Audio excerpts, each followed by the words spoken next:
Here I am preparing for a day trip adventure that I have planned to New Orleans. It's my first trip to New Orleans. I've never been there.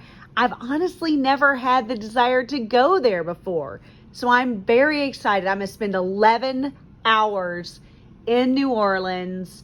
I'm going to eat great food. I'm going to take a cooking class. I'm going to go to bookstores and take a carriage ride and get on a streetcar and eat Creole and Cajun cuisine. And I'm going to learn how to make bananas Foster and real jambalaya and real gumbo. And I am so excited for this great unknown adventure.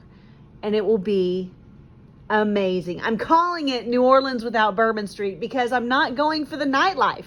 I'm going for the architecture, and I'm going to walk Tennessee Williams tour and kind of look into his art from this place of retrospect. And I'm just going to have an amazing time and a true adventure with my day. So that's what I'm doing, and I am so excited to take you along.